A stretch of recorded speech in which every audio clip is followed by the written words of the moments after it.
Spring River Flower Moon Night was written by Zhang Ruoxu during the Tang Dynasty. Tang Dynasty was between 600 and 900 AD. It was like the Renaissance era in the Western world. Art and literature flourished.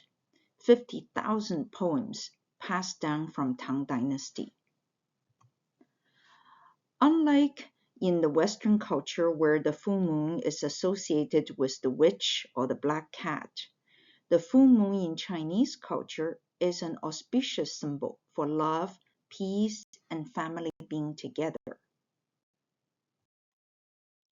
Now let's join the poet standing by the side of a river. In spring, the river rises as high as the sea. And up from the sea with the tide, the moon is born bright. Moonlight rolls on waves for 10,000 miles, and where the spring river flows, there her light flows too. The title of the poem is Spring River Flower Moon and Night. Therefore, the poem starts with the river and the moon in spring. The first 4 lines describe the interaction between the moon and the river. The moon rises from the water, fresh as a newborn baby. Its light spreads on the waves for 10,000 miles. Wherever there's a river on this spring night, there is a moon shining over it. We know that Chinese words come from pictures. For example, this is a picture of a crescent moon and its square form. This is a picture of a sun and its square written form. The two parts put together form a new word. It means bright. Now, the word that describes the moonlight has 3 parts. There's the water symbol on the left. In the middle is the symbol for many, and on the right is the symbol for color.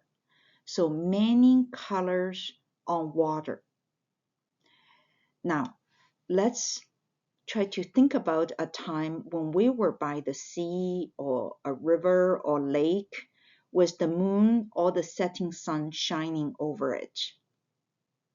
And can we think about what we see? Do we see many colors on water? Here is a painting by one of the group of 7 Canadian artists, A.Y. Jackson. Do you see the light on water? Do you see there are many, many colors? That's what that word means. The river winds around the fragrant islet. Now, the river is interacting with the flower. The moonlight on the flowers look like tiny snow beads. Now the moon is interacting with the flowers. Flowers were first introduced by its fragrance. We smell it first, then we see them. All senses are involved. Moonbeams flow like frost in the air and blend into white sand on the beach below. These 2 lines describe the moonlight in the air floating like frosts, on the sand, blending with the sand, you cannot tell which is which. Now look at the sky and the river, where they blend into one piece of purity without even a tiny speck of dust. The spotless clear sky and river blend into one. A lonely white moon shines brilliant far and wide. Why was the moon described as lonely? Who is lonely? If you were there, how would you feel? What thoughts would come to your mind? Who by the riverside first saw the moon? When did the moon first see a human by riverside? I always found myself completely awestruck when I read these lines. I also had similar thoughts when I was touring the Canadian Rockies, looking at those layers and layers of gigantic rocks rising into the sky. I wondered how long the mountains have stood here and what they have seen. Did the poet came to an answer? Generations have come and passed away. From year to year the moon look alike, old and new. The answer is we don't know. What we know is that human beings come and go while the moon shines year after year. So I took this picture by the Thames River in London, UK in 2015. This is the last full moon in 2020 in Markham. This picture was taken by my friend Bob on 2021 New Year's Eve in his backyard in Toronto. If you recall, those are the challenging COVID pandemic times. The moon does look the same across time and space, no matter what is happening in our human world. Who is the moon waiting for? Is it waiting for the poet? Is it waiting for you or me?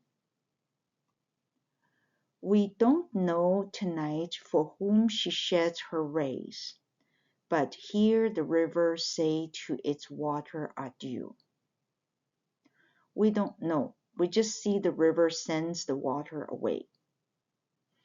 The universe is so big. The time that the universe has formed is so long. We human beings are so small and insignificant in the vast space and eternity of time.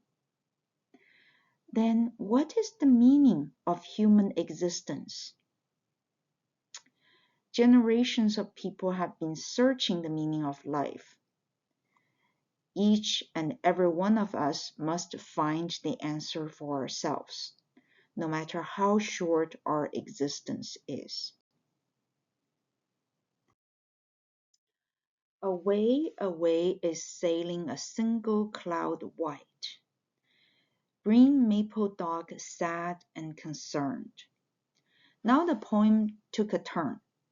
These two lines are very economical with words and difficult to understand.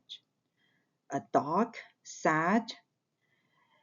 But as I copied the poem again and again, moving pictures came to my mind. A boat with a white sail was sailing away. A man was standing at the stern. And a woman was on the dock watching the boat pulling away, feeling sad and concerned. Then the poet asked, who is sailing his boat tonight, where the house bathed in moonlight is with the concerned? Now we can reasonably guess that the poet was writing about himself. A quick recap of what we have read so far. The poet was at the riverside, seeing a beautiful full moon coming out of the water. He described how beautiful the moon was and its light shining on the water, on the flowers, on the beach, and floating in the air.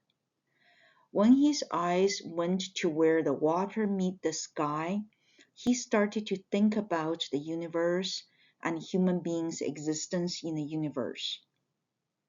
Then he turned to himself. How did I get here? Like in the movie, the camera went back in time to when he left home. After this flashback, he was back again to where he stood by the river this evening. Alas, The poor moon is lingering over the house. It shines over the dressing table of the traveler.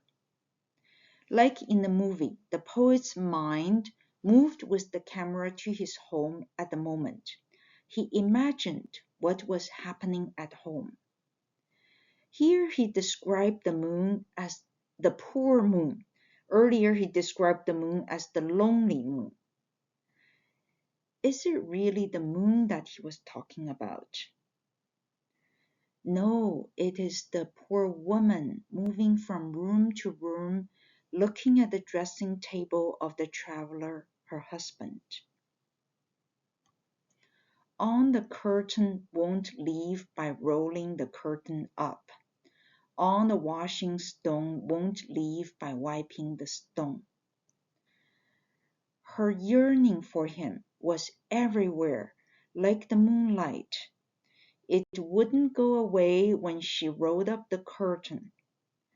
It wouldn't go away when she wiped the washing stone. Seeing the same moon but can't see each other. Wish I could follow the moon to shine on you.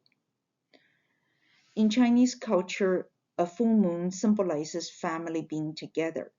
When the family cannot be together, they look at the same moon and feel each other's love. This theme was in many poems. But message-bearing swans can't fly out of moonlight, nor can letter-sending fish leap out of their place. These two lines were referring to old stories about swans and fish carrying letters. So at this time, there was no one to help to send the letters between the two. They could only look at the same moon. Last night dreamed falling flowers would not stay. Alas, can't go home although half spring has gone away. It didn't say who dreamed, but now it feels like it is the poet.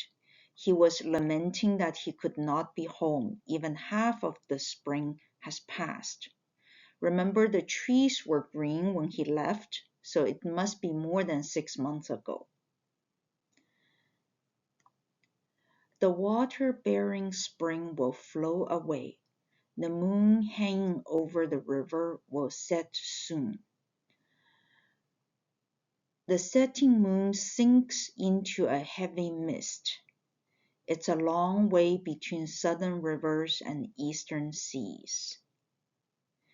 As the night settled in, the flowers were withering and petals falling.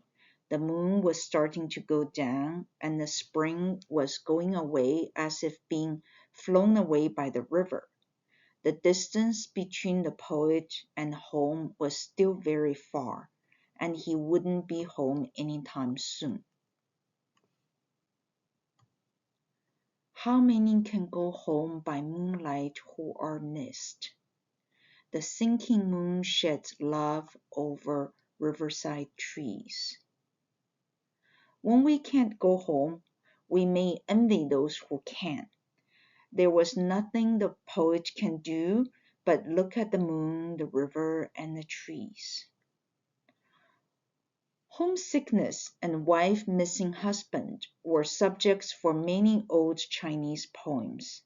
In the old days, men who had to travel to write the civil service examination, go on government posts, or do business, do not always take their family. This meant that families were apart for months or years. Therefore, poets, mostly men, often wrote about how they missed their home, their family, and especially their wife. They also wrote from the woman's perspective and described her loneliness and how she missed her husband. As we read this poem, we can probably recall a beautiful time we spent somewhere watching the moon or the sunset, the time when we questioned the meaning of life, all when we were away from our loved ones and how we felt when we could not be by their side. I find it amazing that someone who lived more than 1,300 years ago thought the same thoughts we're thinking today and felt the same feelings we're feeling today. The theme of enjoying nature's beauty, pondering on the universe and meaning of life, missing our loved ones, crosses time and space. I'm very grateful that Zhang Ruoxu wrote all this down in such a beautiful way for us to enjoy today.